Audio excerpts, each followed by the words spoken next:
In the escalating standoff between Texas Republicans and the federal government, the party, or the so-called party of law and order, appears to no longer recognize the legitimacy of the U.S. Supreme Court. That is, on Monday, SCOTUS ruled the Constitution permits federal Border Patrol agents to cut or remove a razor wire barrier that Texas Governor Greg Abbott had ordered erected along a stretch of the U.S.-Mexico border. It was a 5-4 decision that saw Chief Justice John Roberts, a George W. Bush appointee, and Justice Amy Coney Barrett, a Trump appointee, side with the liberal judges on the bench. In response, Republicans have doubled down. Abbott issued a statement on Wednesday declaring that the federal government has broken the compact between the United States and states. Following that, 25 GOP governors released a joint statement of solidarity with Abbott for stepping up to protect American citizens from historic levels of illegal immigrants and terrorists entering our country. And then, of course, Donald Trump got involved, demanding that Republican states send National Guard troops down to Texas, seemingly hoping to spark a confrontation with the federal agents. And so far, 10 states have obliged. And some GOP figures are doing more than just deploying soldiers. Late this week, Oklahoma Governor Stitt not only called on Republicans to ignore the Supreme Court, but he openly mused about whether the situation could erupt into a civil war.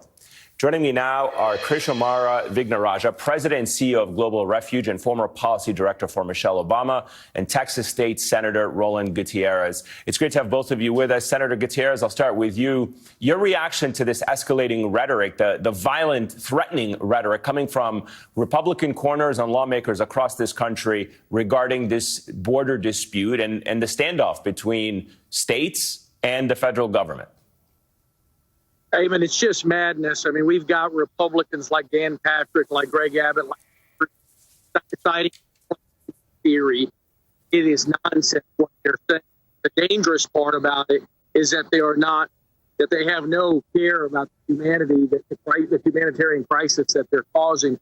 We have to fix what's going on in the border, and only Congress can fix that through comprehensive immigration reform for sure. These guys are playing theater. Sadly, playing theater with the lives of people that are crossing this border, but also with those soldiers that are out there. President Biden take over, process migrants in the right way. We know the vast majority of them get deported. Let's be real here. These guys in this building behind me, these Republicans, are playing theater with our money and with people's lives. Krish, I wanted to remind viewers how this standoff began to escalate, and then I'll get your thoughts to it. It was a couple of weeks ago that Texas authorities blocked U.S. Border Patrol from accessing an area along the U.S.-Mexico border near Eagle Pass, where 3 migrants, including 2 children, had died. They blocked the area off with fencing and razor wire, effectively denying access to federal Border Patrol agents who wanted to investigate those deaths. And it seems like the human side of this is getting lost here, because it's just the way the Republicans are trying to portray it is it's about states' rights and protecting our country from terrorists and immigrants. And the federal government was trying to understand why 3 migrants coming into America died. That's exactly right. I think it's important to understand that these are families who are fleeing the worst of circumstances. And what we're seeing at the Texas border as a result of Governor Abbott's actions is chaos. As a lawyer, I'm deeply troubled by the rhetoric and policies that seem to be a throwback to secession and the Civil War. The fact that the governor is now seeming to suggest that the Constitution is a compact and that Supreme Court rulings are discretionary and using language like invasion. This rhetoric is behind some mass shootings, including in Texas. And so I think that our political leaders need to be quite serious in understanding the ramifications of the language they use. And we're not trying to be hyperbolic here, Senator, but this is a situation that could escalate. What do you make of calls from some of your Democratic colleagues for Biden to federalize the National Guard as a way to really impose on the states the Supreme Court decision? I mean, do you think that would escalate the situation, or what do you think is the right approach by the president right now? Well, I mean, let's be clear. This is the theater that is happening in one small town on the border called Eagle Pass. The vast majority of the Texas border is just fine. For whatever reason, this theatrical show has taken place. This movie set has taken place down there in this city. Sadly, we absolutely do need to federalize the National Guard so that we can move these jokers that don't know what they're doing, don't know anything about immigration policy. Let the National Guard safeguard those people and process them. We know that the vast majority of them will be deported, but let's treat them in a humanitarian way. It's not just 3 deaths, Eamon. We've had death upon death upon death. This governor and this lieutenant governor and Ted Cruz and others like them, they don't care about humanity. They don't care about people. You heard this governor say 2 weeks ago that he would shoot them in the water if he could get away with it. That's what we're dealing with, this kind of madness. Krish, from a legal perspective, the comparison that I've heard, and certainly it was made on this show just last night, was that the federal government should approach this with the same type of mindset during the civil rights era, when schools in the South and governors in the South refused to desegregate schools despite the Brown versus Board of Education decision. Legally speaking, do you see a similarity there? Should that be the approach that the administration takes in forcing or nationalizing or federalizing, I should say, the National Guard in order to impose its will on the immigration issue in this part of the border, Eagle Pass?